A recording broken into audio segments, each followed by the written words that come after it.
বাংলাদেশ জাতীয়তাবাদী স্বেচ্ছাসেবক দল কেন্দ্রীয় নির্বাহী কমিটির সদস্য এবং ভালুকা উপজেলা বিএনপির আহ্বায়ক কমিটির সদস্য আলহাজ মোস্তাফিজুর রহমান মামুন সম্প্রতি মন্তব্য করেছেন, কর্মসংস্থান বাড়লে দেশের প্রতিটি ঘরে ঘরে সমৃদ্ধি আসবে।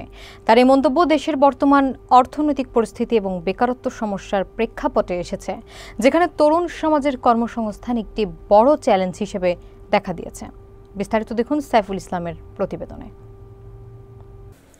বিএনপি নেতা আলহাজ মোস্তাফিজুর রহমান মামুন মনে করেন, দেশের অর্থনৈতিক উন্নয়নের মূল চাবিকাঠি হল কর্মসংস্থান বৃদ্ধি। তিনি বলেন, যখন মানুষের হাতে কাজ থাকে এবং তারা উপার্জন করতে পারে, তখন তাদের জীবনযাত্রার মান উন্নত হয়।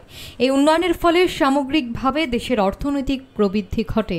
তার মতে, পর্যাপ্ত কর্মসংস্থান সৃষ্টি করতে পারলে বেকারত্ব কমবে এবং দারিদ্র্য দূরীকরণেও তা সহায়ক হবে। তিনি আরও বলেন, একটি দেশ তখনই সত্যিকারের অর্থে সমৃদ্ধ হতে পারে যখন তার প্রতিটি নাগরিকের জন্য কাজের সুযোগ নিশ্চিত করা যায়। বিসমিল্লাহির রহিম। প্রিয় ভালুকাবাসী, আসসালামু আলাইকুম। আমরা জানি যে আমাদের ভালুকার অন্যতম সমস্যা হচ্ছে কর্মসংস্থান। আমাদের ভাই ও বোনেরা যখন তাদের পড়াশোনা শেষ করে একইভাবে যারা কর্মসংস্থানের জীবনে প্রবেশ করতে চায়, আমাদের নিজের এলাকায় প্রাপ্যতা থাকা সত্ত্বেও আমরা লক্ষ্য করি যে আমাদের সেই পরিবেশটি নেই। আমাদের ভাই ও বোনেরা তাদের দেশের বিভিন্ন প্রান্তরে গিয়ে তাদের কাজকর্ম পরিচালনা করতে হয়। আমার একটি আশা এবং ভালো লাগার বিষয় হয়তো যদি আমরা দেখতে পারতাম যে আমাদের ভাই বোনেরা তাদের পড়াশোনা এবং গ্র্যাজুয়েশন শেষ করার পর তাদের কর্মজীবন যখন শুরু করবে, তাদের পরিবারের সাথে থেকে এই ভালুকাই থেকেই তাদের কর্মজীবন পরিচালনা করতে পারে। কিন্তু সেটা সম্ভব হচ্ছে না, কারণ আমাদের সেই পরিবেশ নেই। আমি মনে করি, আমি দীর্ঘদিন এই গার্মেন্টস সেক্টরে কাজ করি। আমার সেই অভিজ্ঞতা থেকে আমি বলতে পারি, আমাদের এই প্রবলেমটা যদি আমরা সমাধান করতে চাই, তাহলে পারস্পরিক আস্থা অর্জন করতে হবে।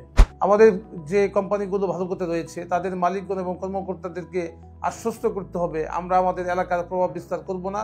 একইভাবে আমাদের ভাই ও বোনেরা যখন কাজ করবে, তাদের পরিবেশ অনুযায়ী কাজটা সম্পন্ন করবে, এবং যারা উচ্ছৃঙ্খল করবে অথবা যারা প্রতিবন্ধকতা সৃষ্টি করবে, তাদের ক্ষেত্রে আমাদের সরাসরি এবং তাৎক্ষণিক একটি প্রতিকার ব্যবস্থা থাকবে। তাহলে আমাদের সম্ভব একটি ভালুকায় কর্ম পরিবেশ সৃষ্টি করা। পাশাপাশি আমাদের এই কর্ম পরিচালনা বা আমাদের যে কর্মজীবনের এই প্রতিবন্ধকতা নিরসনের জন্য আমাদের একটি ব্যাপক পরিকল্পনা আছে, যেটি হয়তো বা একক বা এইভাবে এক বক্তব্যের মধ্যে শেষ হবে না।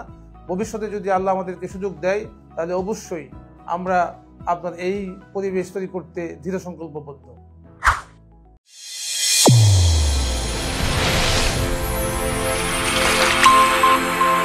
চ্যানেল A1 হৃদয়ের স্পন্দন।